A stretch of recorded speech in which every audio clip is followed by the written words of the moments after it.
It is now my distinct pleasure to introduce you a trailblazer in the world of Latino media, Maria Hinojosa, an accomplished reporter and the first Latina in many newsrooms. Maria created the Futuro Media Group, an independent nonprofit organization. She has served as anchor and executive producer of Latino USA, distributed by NPR, and In the Thick, a political podcast. She is also the anchor and executive producer of the PBS show America by the Numbers and the digital video series Humanizing America. Maria has set out to inform her listeners and viewers about the changing cultural landscape in America and abroad. Ladies and gentlemen, una mujer a la que admiro muchísimo y que abrió muchas puertas para las periodistas hispanas en Estados Unidos, Maria Hinojosa.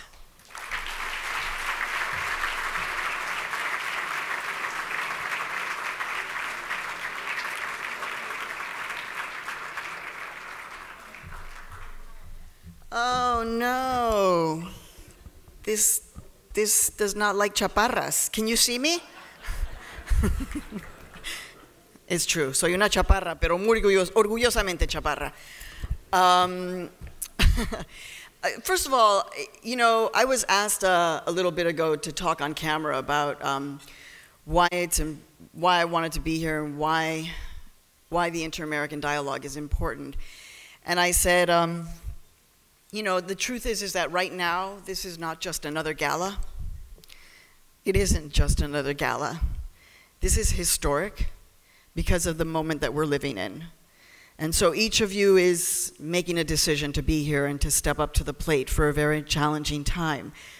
But it's also historic because Ilia Calderón is replacing my dear friend María Elena Salinas at Univision. She is the first Afro-Latina journalist from Medellín, Colombia. Por favor, un aplauso para Lilia. This is, I think it's her first public appearance since she was named. And as those of you who watch Univision, this is a really important moment. And having just returned from Medellín, Colombia, which is one of the most hopeful places in the world, bravo, Ilia. We're so happy for you. The other reason why I was so happy to be here is because this is the Inter-American dialogue. And so we need that now more than ever, right? This is about creating conversation, using our words and our ideas and our hearts. And so it's a great honor for me to be presenting the next recognition. So to Luis von Ahn. Now, Luis, those of us at Latino USA, actually we knew about your work a long time ago, and we were so impressed by you, I think even before you had been named a genius officially, that we did an entire feature about you.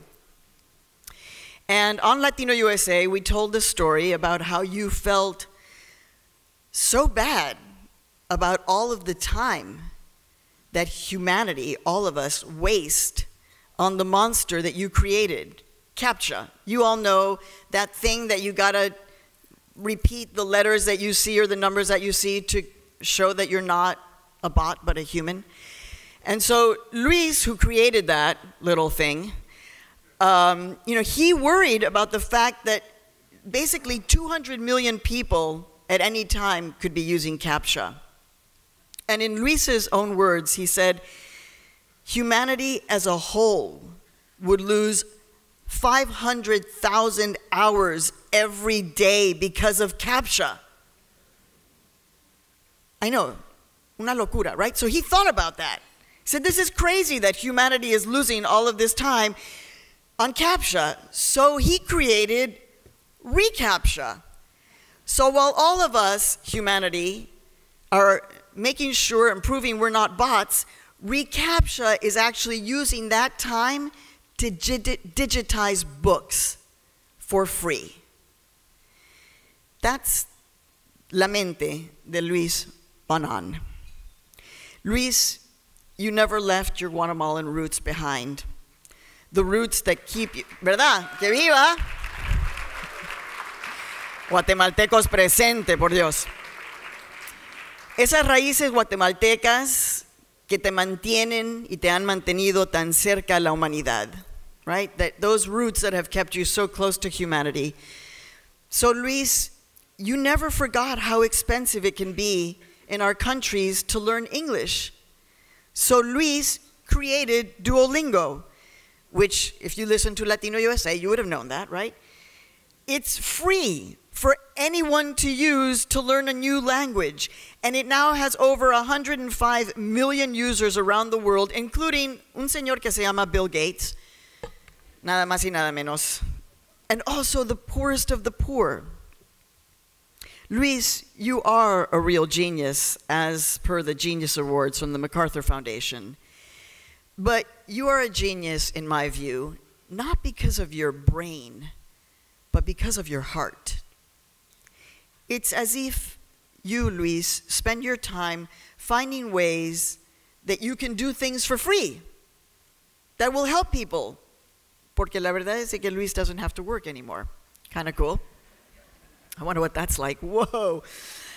Pero of course he's an immigrant, so he still has 16 jobs, including being a professor at Carnegie Mellon, is all I'm saying, you know. I mean, so immigrants, you know, even when we don't have to work, we're going to work, right? We're still going to say yes to work because, you know, as Lin-Manuel Miranda says, immigrants, we get the job done, right? Okay, for those of you who haven't seen Hamilton, you got to see Hamilton. All right, so Luis, you embody the person who creates things. In this case, technology. Create things for good, because really with all of the talk of bots, I am so happy to be doing CAPTCHA every time I have to do CAPTCHA. That was a joke, okay. It isn't your brain, Luis, that is telling you not to forget the poor and the dreamers and the disenfranchised, los soñadores. You don't forget them because of your heart. It's your heart that says, no necesito más dinero. And so it's your heart that moves you not to want to have a financial impact in this world, but a social one. One where we see you and we say, I want to be like Luis von Ahn. Yo quiero ser como Luis. So just a little while ago, I said to Luis, who's by the way wearing the coolest suit tonight, I said, Luis, what's your biggest dream? Like, what's your biggest dream right now? And I was like, you know, he's going to be like, I don't know, I want to go own an island, or I want to go water skiing, or I want to jump off of a cliff. And he said, you know what I want is, I want for every person who wants to learn how to read and write, to read and write. Ese es el sueño de Luis. And the thing is that y'all know he can make that happen, porque él es un genio. So for all that you do with your heart and your brain, it is my honor to present to you, Luis, the Inter-American Dialogue Leadership Award for Innovation and Social Impact. Luis.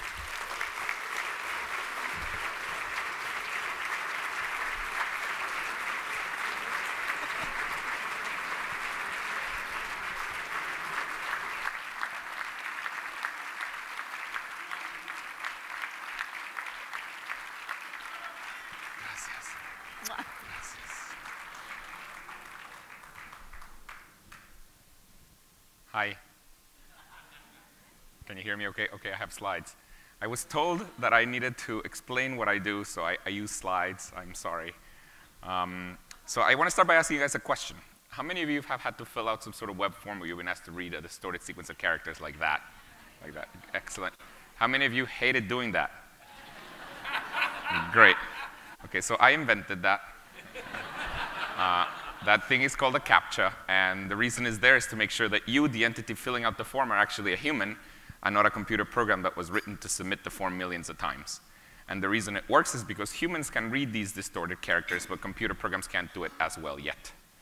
So for example, in the case of Ticketmaster, the reason that's there is to make sure that ticket scalpers cannot write a program that can buy millions of tickets two at a time.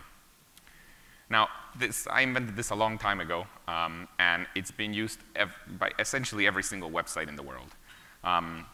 At some point, I did a little back-of-the-envelope calculation, and I realized that about 200 million times a day, somebody types one of these. Now, when I first heard this, I was very proud of myself. I thought, look at the impact that my work has had. But then I started feeling bad, because the thing is, each time you type one of these, not only people hate these. But each time you type one of these, you waste about 10 seconds of your time. And if you multiply 10 seconds by 200 million, you get that humanity as a whole is wasting 500,000 hours every day typing these annoying CAPTCHAs because of me. So I started feeling bad. And then I started thinking, is there any way in which we can use this human effort for something that is good for humanity?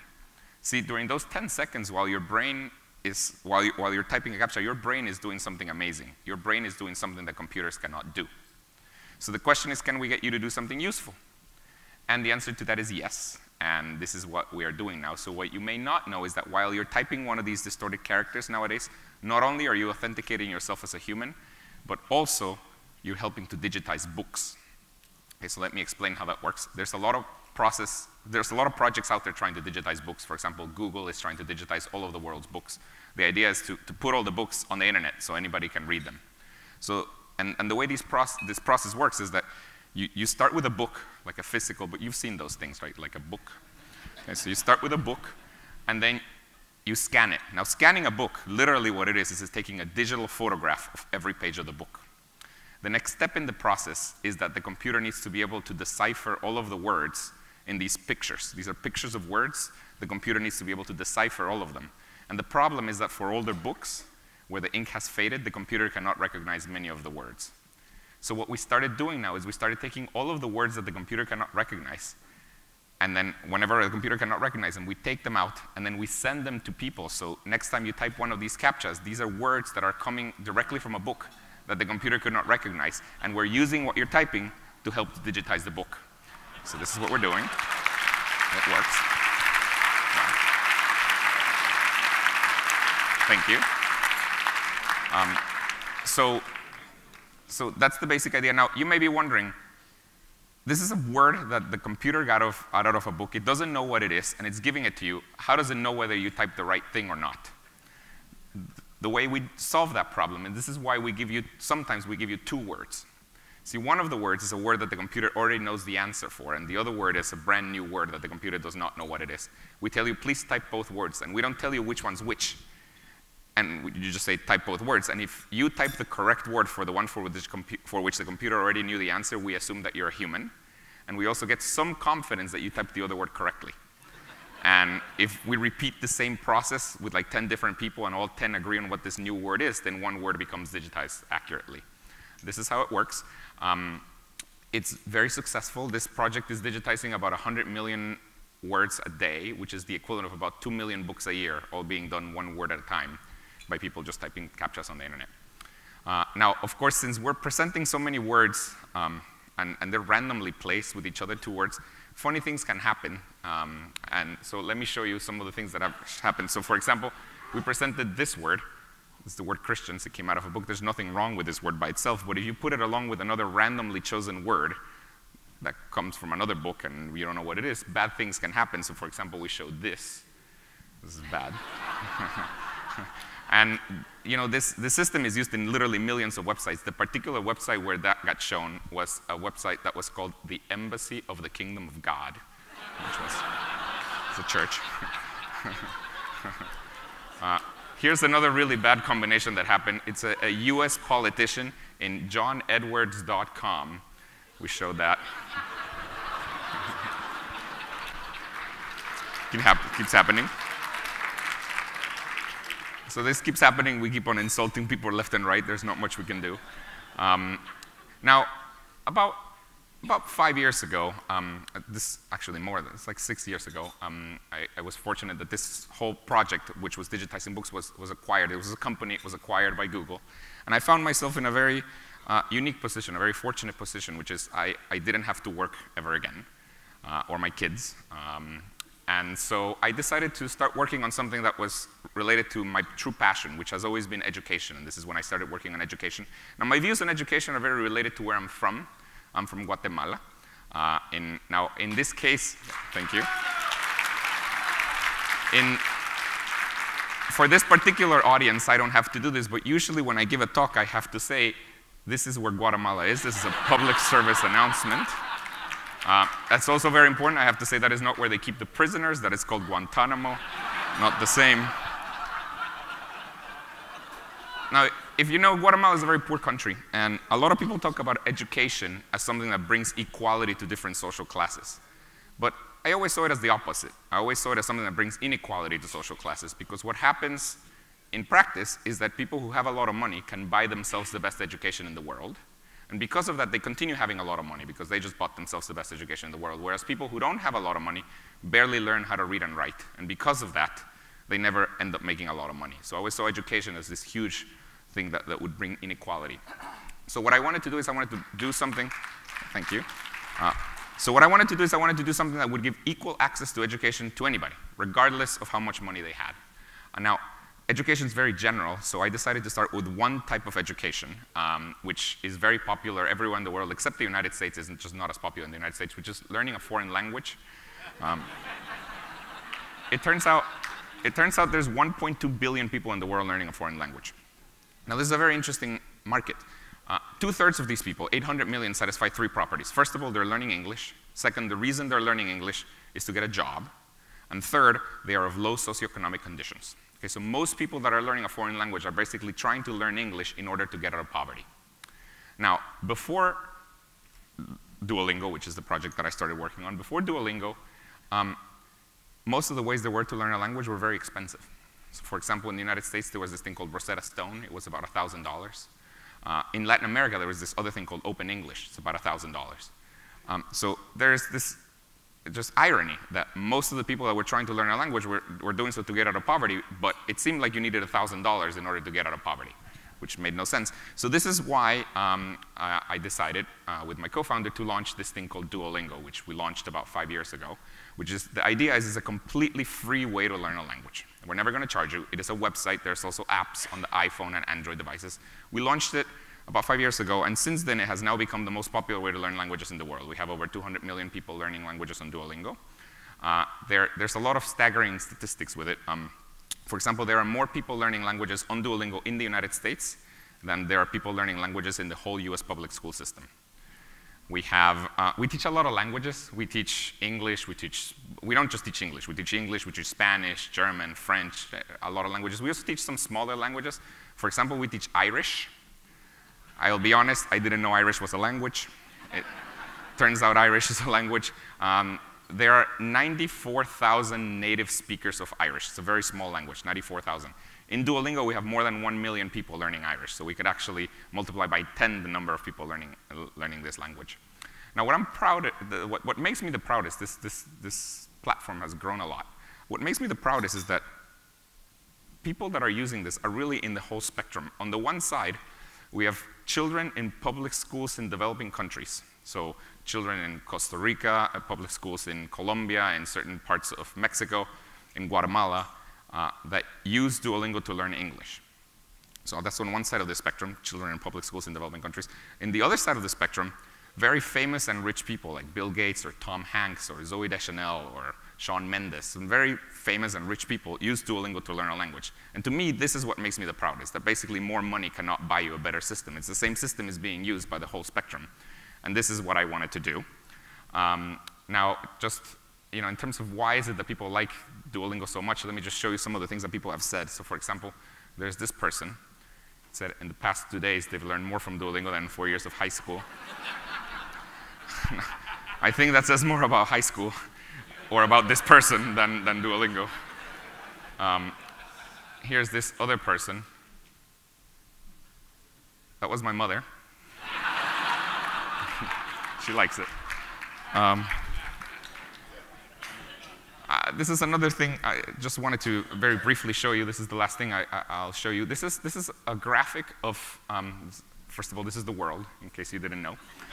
This is the world. This is basically every country is labeled with the most popularly learned language on Duolingo. So we have users in every single country in the world. Every single country in the world has users in Duolingo.